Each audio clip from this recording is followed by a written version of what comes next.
Kelvin, if I could go back to Saturday, didn't get a chance to ask you, but the announcement they made after the game about you being inducted into the school's Hall of Honor, the highest athletic achievement you can get there at the school. What did that mean to you, or did they catch you by surprise? Yes. Um, yeah, I mean, obviously, um, I hadn't thought about that. I'm trying to remember if I've been to. Is that the one where they wore the red blazers? Have you been to Yes, I one? believe so. Yes, That's the yes, one they, yeah. So and it's always during football season, right before basketball season. yeah, I think I've been to that once. I don't remember who has been honored, but I remember seeing Carl Lewis there. When I saw uh, Carl Lewis, then I knew I was in the right place because he would be in anybody's Hall of Honor. But no, it's great recognition for your program and the success we've had here um, at University of Houston, and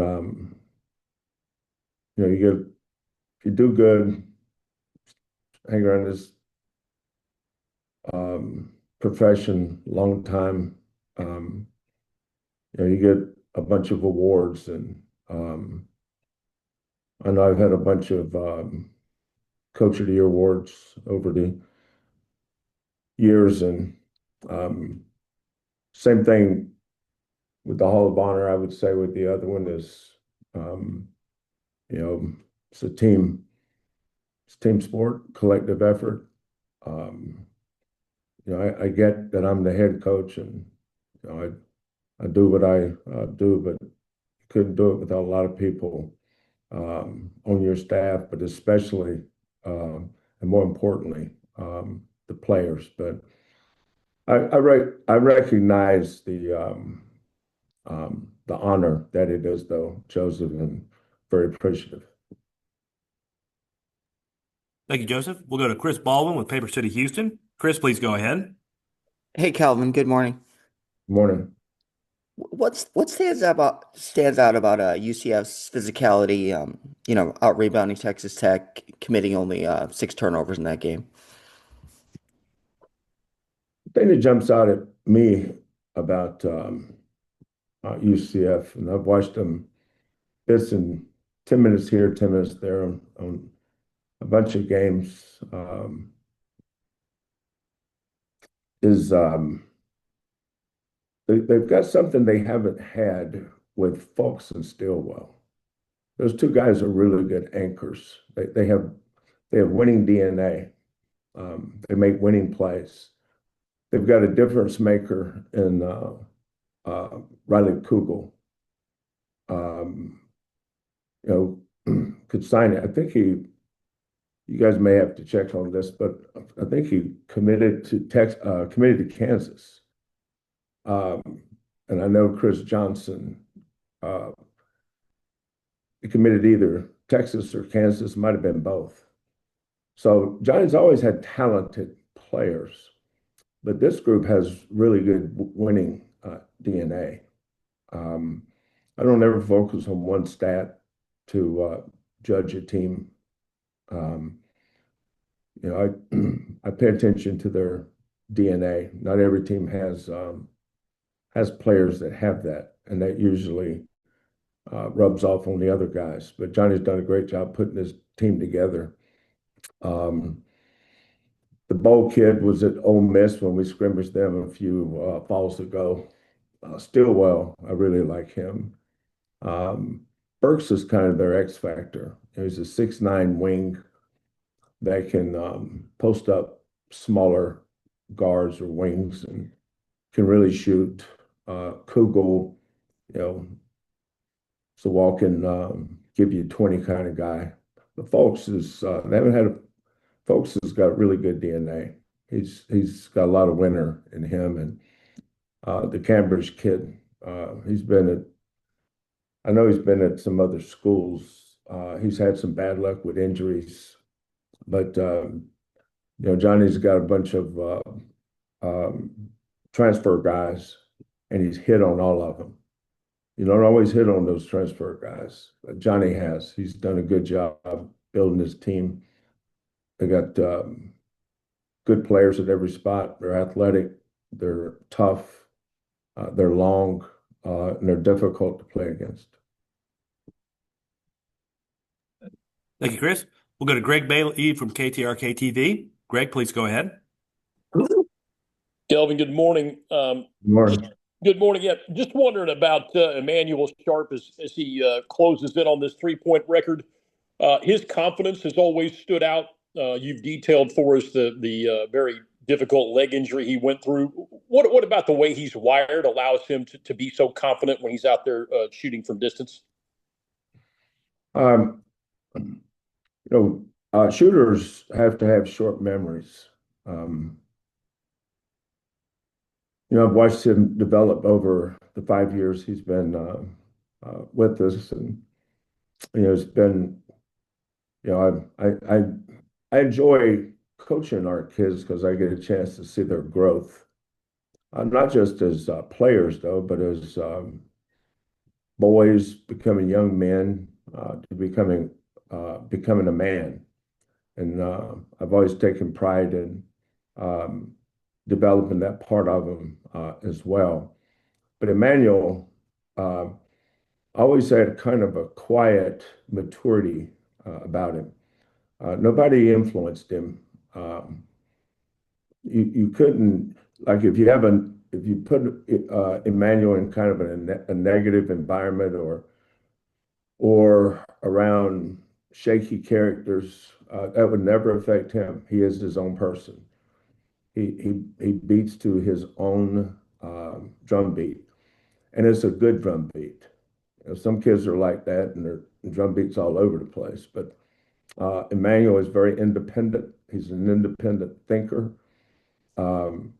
He handles. I thought early on in his career, he didn't handle his failures with maturity, and I talked with him about that. That failure is part of it. Whereas other people may want to focus on it, you can't, because you're inside the arena. You're the one that's doing the work, and that's all that matters. And he didn't want to let people down. He wanted to be a pleaser a little bit. But as he's grown on, the thing that I've appreciated, will remember Emanuel for though, is growing into Emanuel. He's Emanuel. He's not like anybody else in the way he thinks and the way he does things. He's for lack of a better term, he's very Emmanuelese.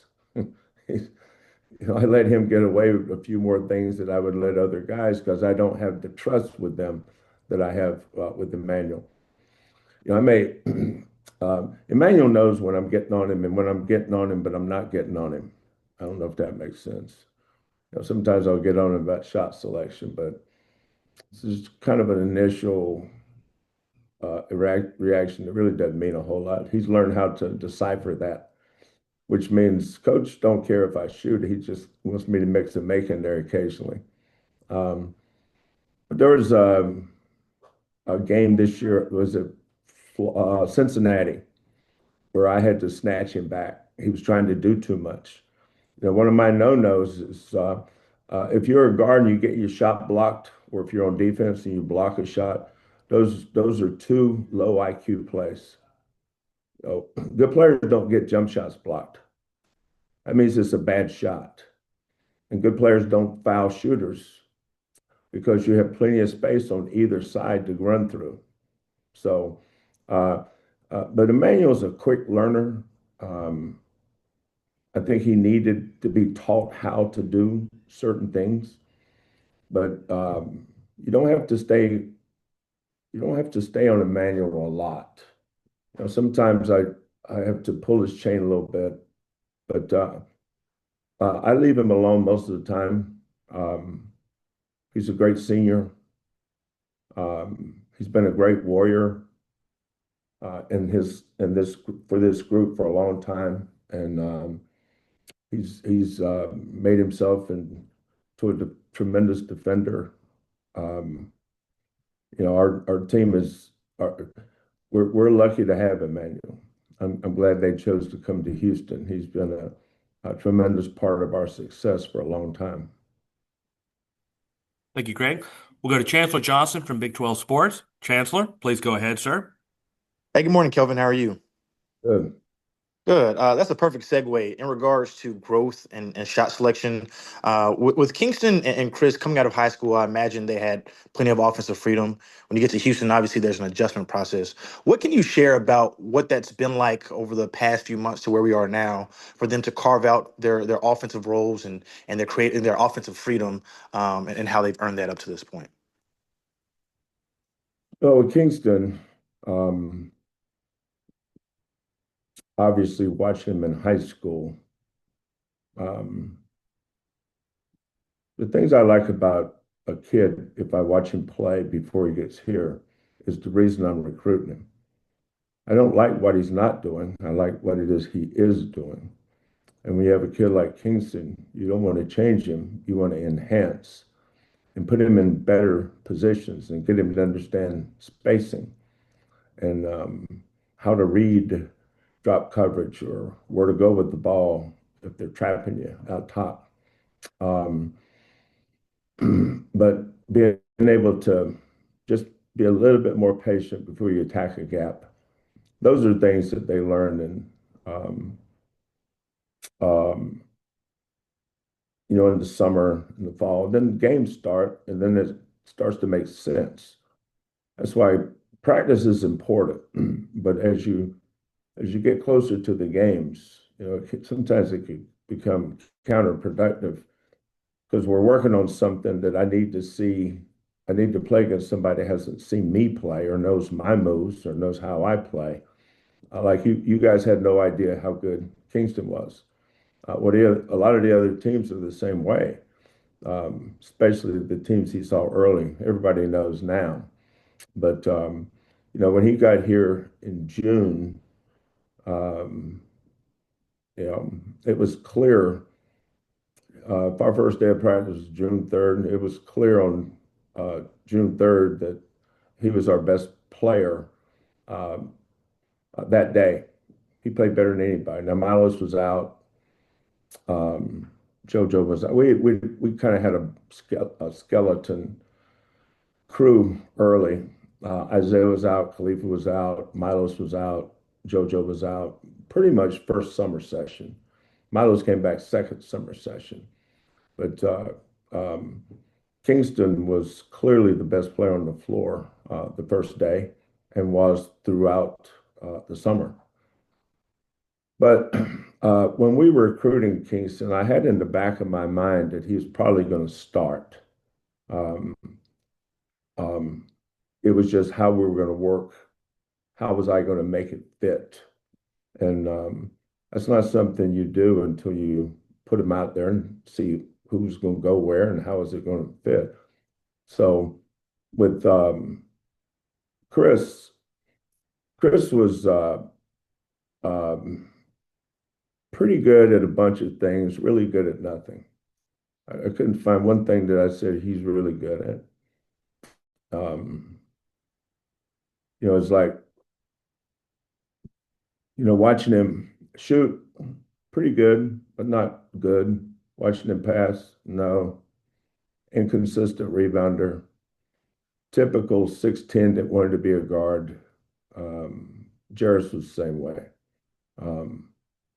So we had to remake Chris into a player that could do one or two things really good. And when Chris got here, he could make a three but couldn't shoot. Just because you can make a shot doesn't mean you're a good shooter. Blind squirrel finds an acorn occasionally. But I give a lot of credit to Kellen. Kellen does a great job of helping define what these kids are. And when I have my coaches meetings, I said, "Here's what I want to see from him. Let's develop him in this role, and then we don't deviate. We just stay with it, stay with it, stay with it." because confidence will come from something, and that allow them to be good at something else because they're confident. So it's been a longer process with Chris and Kingston because Chris was further behind uh, in the areas that we need for him to be good at. Chris was a 5. He wasn't a 4. He's never played the 4. Watching him on defense against um, Tennessee was like watching somebody try to catch 8 rabbits at the same time. You don't catch none. And then you look at him now, you just see how much he's improved. He continues to improve. But Chris has a really high ceiling above him. So uh, uh, regardless of where he is next year, he's going to get a lot better. He's getting better. You can just see his confidence growing now. Um, and it's not just in one area. It's his defense is better. He knows where to go better. He didn't have great instinct. And I think the toughest thing to teach kids is not skill, it's feel. It's feel for the game, instinct for the game. Kids that have no feel are really good at being at the wrong place at the wrong time. Kids that have really good feel, have good instincts, high basketball IQ, are really good at being in the right place at the right time. So Chris has really developed in those areas, and he still has a long way to go. But I've been thrilled with his attitude. He shows up every day with the right attitude. Kingston shows up with the right attitude. Um, Isaiah shows up with the right attitude. All 3 of those guys, as they continue their careers, all 3 are going to be really good players. We'll go back to Joseph Duarte, please. Joseph, go ahead. Kelvin, this ties into how well UCF has played this year, and I'm just curious when you factor in what Houston's done in its years in the league, and then going out and the expansion of Arizona, BYU.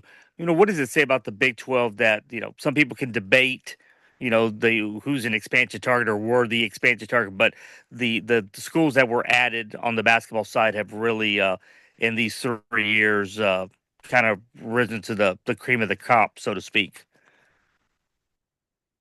I don't understand your question. Well, just the in the 3 years since Houston's been in the league, and then the addition of the Pac-12 schools, a lot of those schools have been at the top of the league and contended. It just shows how those Okay. expansion teams have fared and done well. Well, when I think of expansion teams, um, I think of Tampa Bay. It used to be the Tampa Bay Devil Rays. That They was were, yes.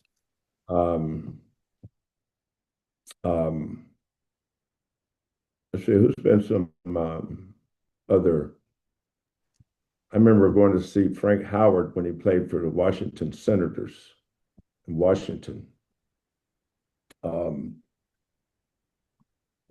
my dad was a big baseball fan, so I always think of expansion teams. I don't really think of expansion teams like that when I think of teams coming in. We weren't an expansion team. Conference realignment. Yeah, we were going to the Sweet 16 and the Elite Eight and Final Four before we got to the Big 12.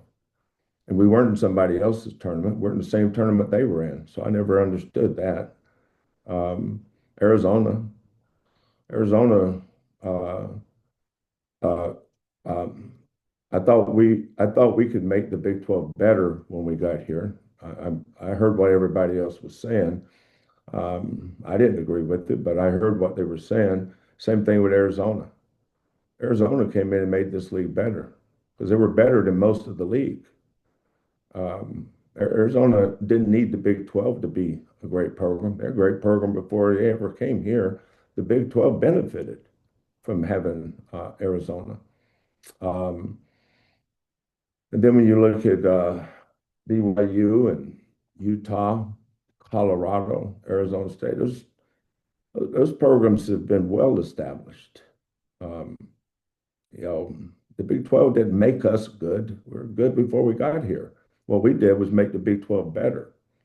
Um, So when you look at all when I got into Big 12, it wasn't the Big 12, it was the Big 8. You know, I remember they added four schools: Texas A&M, Texas, Baylor, and Texas Tech. That was it. There wasn't no TCU. It was just those four schools. But those four schools came in and made the Big 8 better because they were already established. Just because you go to a new conference, I never bought into the notion that you had to prove yourself. We'd already proven ourselves.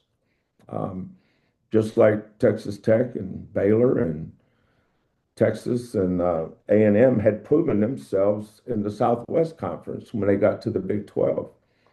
Well, all of these schools that brought in, they're not expansion teams. There's nobody ever thought that way unless you've never competed in sports or unless you're insecure and think we can never be as good as these other teams because look who they are. I think some people think that way, but we never did. Thank you, Joseph. We'll go to Alejandro Compion from the Cougar Sports. Alejandro, please go ahead, sir.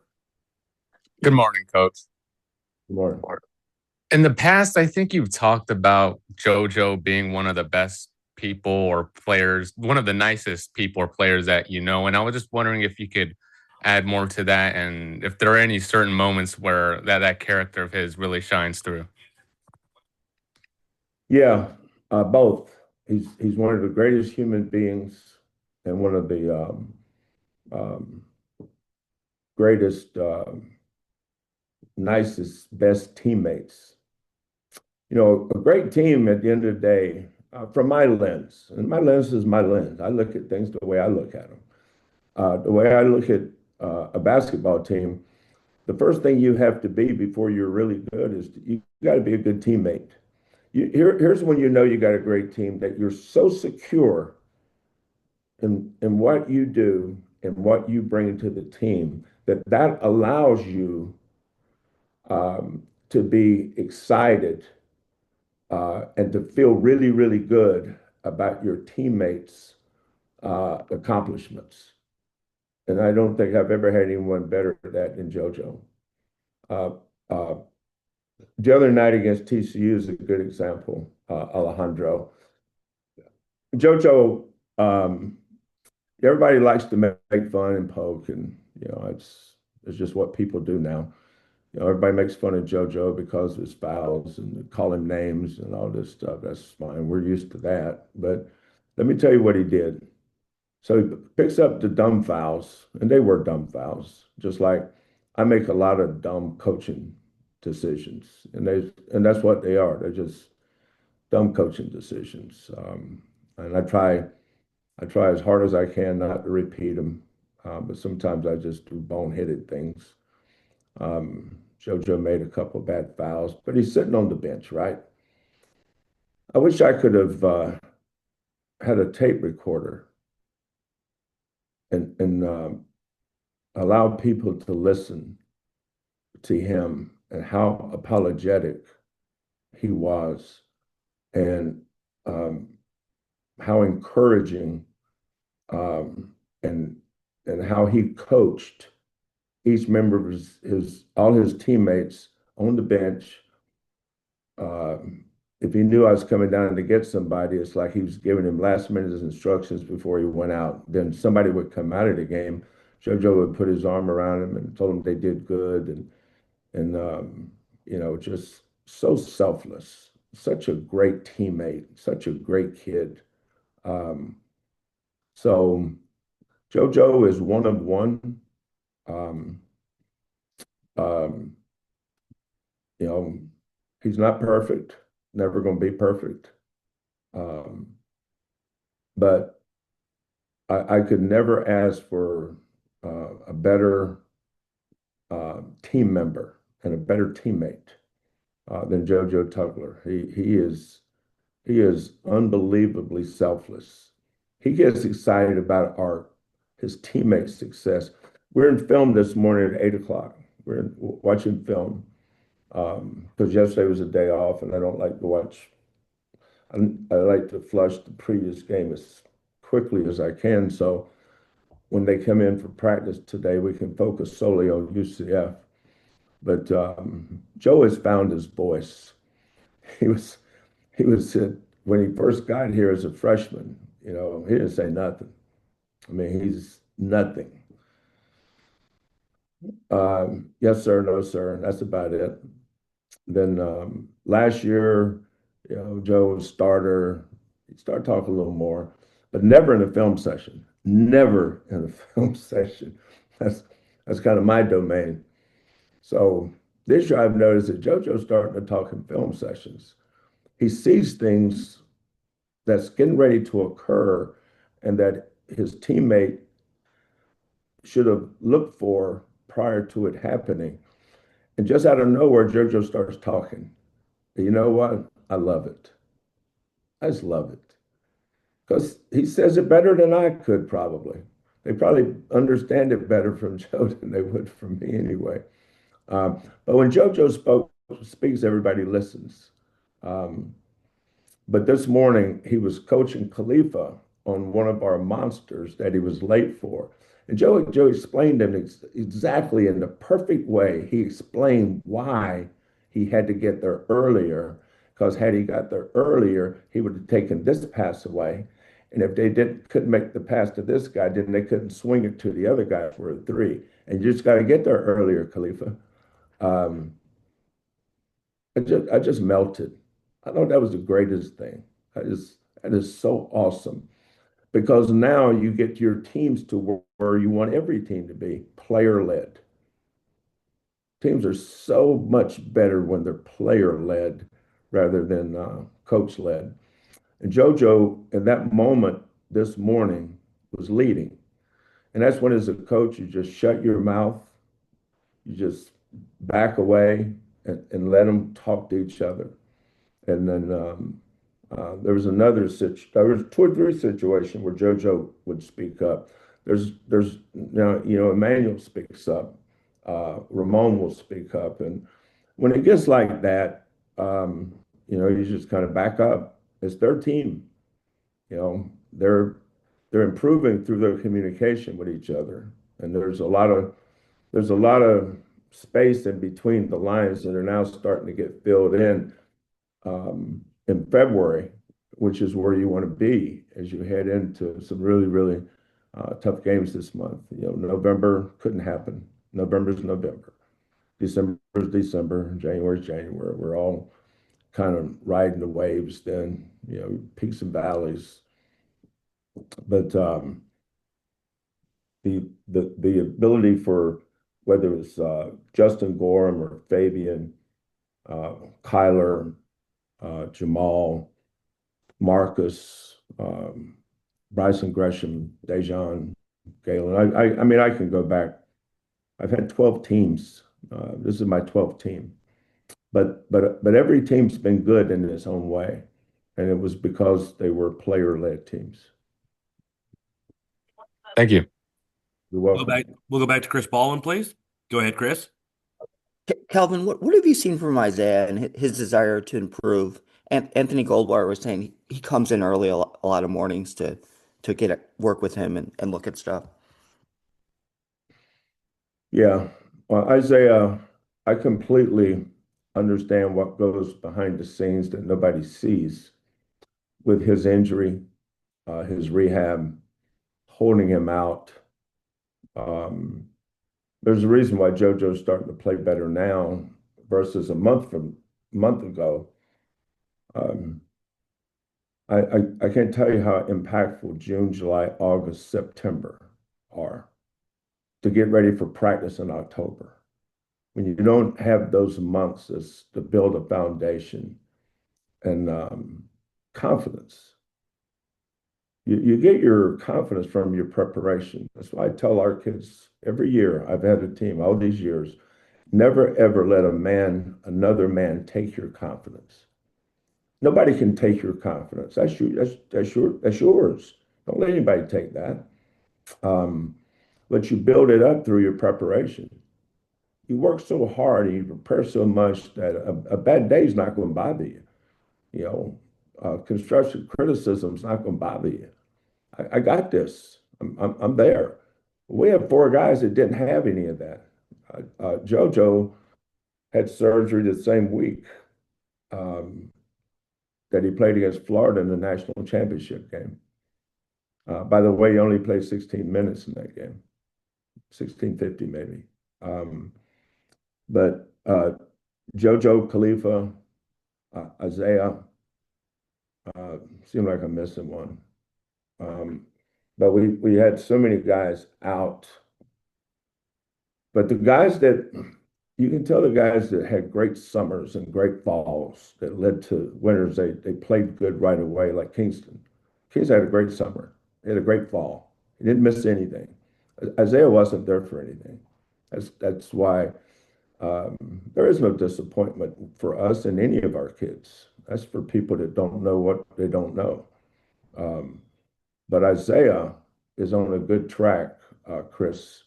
He's a great kid. He has a tremendous work ethic. Um, and he wants to be good. He's willing to put in the work. He's a little inconsistent, but I understand that. But this is a good time right now for him to, uh, hit match his gas down and let's get going because he's good enough. Thank you. We'll go back to Chancellor Johnson, please. Then I got time for one more question. Chancellor, go ahead.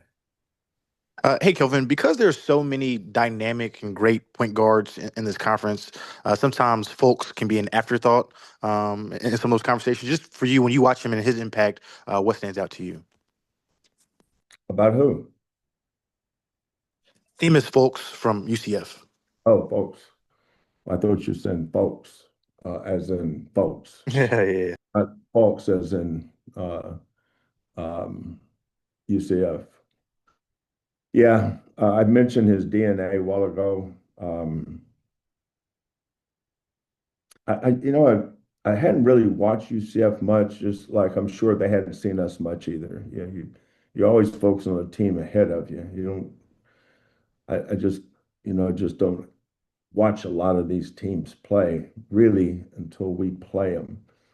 But I was wondering, why is UCF so good? What is it about them? I knew Kugel. He was a kid that when he went in the portal last year, he was one of the best guards in the nation. Um, when I saw UCF got him, I said, well, Johnny's got him a star. That kid's really good. But then as we were starting to prepare, I peeped at some of their film Saturday night for the first time. And that was the first time I really watched Folks. And I can see why. He's a winner. He controls things. He's got confidence. He's in control. He gets them organized. He gets the ball to the right people. He needs a scoring score. Kid had what did he have against Arizona? 30, right? Yeah, 30. Yep. Not everybody can do that, you know. But once I saw him, I saw why they were good. He starts when you got a good point guard, you can get things organized behind them. When you don't have that position, um, sometimes those other guys' greatest strengths are hidden because they don't have anybody to bring them out. That's what a great point guard will do. And folks has been awesome with that. Thank you, Chancellor. Our last question today, we'll go to back to Joseph, please. Go ahead, Joseph. Kelvin, on defense the other day or the other game, you guys had several forced shot clock violation on excuse me, I'm drawing a blank now on Cincinnati. On Cincinnati. When you chart turnovers, are there any that carry more weight to you, or when you have shot clock violations, does that show you something in terms of growth or where the defense is when they're making it tough for teams to get shots off? Yeah. Well, like to me, the worst play you can make in basketball is taking a selfish bad shot or a live ball turnover. Those are no-nos. Defensively, it used to be taking a charge, but they've changed the rules so much that you can't. But one of the reasons why we get so many um, shot clock violations is one, we're playing the entire possession with our minds and our feet. Like Ramon closed out against might have been Celestine. And the first thing he did was stick his hands out because he knew if he didn't shoot, he was going to drive. And so sticking your hands out is a way of saying, I don't think I can guard you, so I'm going to push you real quick so hope the referee doesn't see it. And if they're in 1-and-1, you gave up 2 points. And we really worked hard to show your hands in that situation. But usually not playing defense for 30 seconds because we don't really press. So we allow you to bring the ball across the timeline, and then we allow you to advance the ball up into your forecourt. And then from there, we start guarding. So a lot of nights it's 25 seconds, 26, 24, somewhere in there. Then it's, can you be disciplined enough to execute as the ball is changing? If it goes into pick and roll, 5 people guard the ball. If it goes into the post, 5 people are guarding the ball. But everybody has different responsibilities. But it takes a lot of work, a lot of time, a lot of failure to get to that point. And our kids are still working to get better at that. We've had some poor games in those areas, and we've had some good games, and now you're just looking for consistency.